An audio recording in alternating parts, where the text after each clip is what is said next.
ပညာတတ်မှာသူတို့ရဲ့အနာဂတ်သူတို့ရဲ့ဘဝလေးကလှပမှာ အမေရဲ့အခုလက်ရှိသမီးကထိုင်းမှာဆိုတော့သမီးကဘယ်လိုလုပ်ရမှာလဲသမီးလည်းစိတ်ညစ်ပါလေအမေရဲ့တေးလိုက်ချင်တော့တယ်ဘယ်လိုလုပ်ပေးရမှာမသိတော့ဘူး အဲ့တော့မီးတို့ကိစ္စပဲကွယ်မီးဖေရလည်းအသက်ကြီးနေပြီဆိုတော့လေမီးယောက်ျားနဲ့တိုင်ပင်နိုင်အောင်ပေါ့အစင်ပြေအောင်ကြည့်လုပ်လိုက်ပေါ့ ဟုတ်ကဲ့အမေဒါဆိုသမီးယောက်ျားပြန်လာမှသမီးတိုင်မေးပြီးတော့အမေရှိကိုပြန်ဖောက်ပြန်ထိုးလိုက်မယ်နော် အေးကလေး ဟုတ်ပြန်လာပြီလားတင်မလားကို နော်တင်မတော့အခုပဲပြီးပါတော့ ခဏလာထားအောင်ညီမပြေကဖုန်းထိုးတာလေ မင်းကမျက်နှာမကောင်းဘာစိတ်ရစရာရှိနေမင်း အမေဖုန်းထိုးလာတယ်မိတို့ညီမပြေကိုပြန်လာစီချင်းတယ်တဲ့ဘယ်လိုလုပ်ရမလဲ ဘာဖြစ်လို့ပြန်ရမှာမပြီးဘူး အခုဖေကတိတ်ကြီးလာပြီဆိုတော့မိတို့ချန်ကိုလက်ကြည့်ပေးလို့မနိုင်တော့ဘူး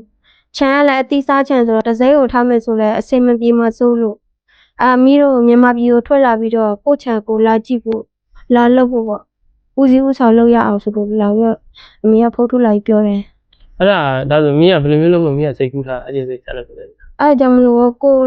တိုင်ပေအောင်မဲလို့အမေကိုပြောထားတယ်အခုဘယ်လိုလုပ်ဖို့စီစဉ်ထားလဲ အဲ့ဒါဆိုရင်ကိုယ်ဆန္ဒထက်မင်းဆန္ဒဘယ်လိုမျိုးဖြစ်စေချင်လဲမင်းကဘယ်လိုမျိုးလုပ်စေချင် မိကတော့ဒီမှာစသရအကောင်လုံးစင်ပြေတယ်ဆိုပေမဲ့ဟိုမှာကိုပဲစီးပွားရေးတွေကိုဘာပဲဖြစ်ဖြစ်ပြန်မရမှာပေါ့ ဖြစ်နိုင်မယ်ဆိုရင်တော့ကိုကတော့မပြန်ချင် ဘာဖြစ်လို့လဲကို မြန်မာနိုင်ငံကကိုယ်ပိုင်စီးပွားရေးထက်ကိုသားသမီးတွေအနာဂတ်ကိုဦးစားပေးရမယ်နိကိုသားသမီးတွေအနာဂတ်လှပဖို့ကဒါကိုတို့ရဲ့မျှော်လင့်ချက်ပဲအဲ့ဒီတော့ကိုကတော့မပြန်ဘူး ကိုပြောတာတော့မှန်ပါတယ်သမီးတို့ရဲ့အနာဂတ်အတွက်ကမြန်မာပြည်ရည်ကြောင်းပြန်သိလို့လည်းရတာပဲလေ မြန်မာပြည်ပြန်သွားပြီဆိုရင်ကလေးတွေကဟိုရနေဆိုအစအနေပြန်တက်ရအောင်ပြီးတော့ဟိုမှာဆိုရင်ကိုတို့နေတာတောပိုင်းကိုတို့နေတဲ့တောပိုင်းနေမှာဆိုရင်စာသင်ကျောင်းတွေပိတ်ထားတာဆိုအခုဆို2နှစ်ကျော်3နှစ်ရှိပြီပမာလည်းကလေးတွေရဲ့အနာဂတ်ပမာလည်းကလေးတွေရဲ့မျှော်လင့်ချက်အဲ့ဒီတော့ကိုသားသမီးတွေရဲ့အနာဂတ်တော့ကိုကတော့ဖြစ်နိုင်တယ်လုံးဝမပြန်ချင်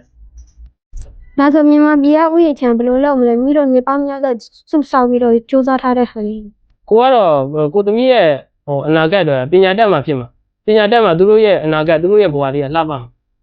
အဲ့တော့ကိုသမီးကိုပညာတတ်ကြီးဖြစ်စေချင်တဲ့အတွက်ကိုကဒီမှာပဲထားစေချင်အခုတော့သူဒီမှာလေးကြောင်းနေတာဖြစ်တဲ့အတွက်ဒီမှာပဲအဆင်ပြေ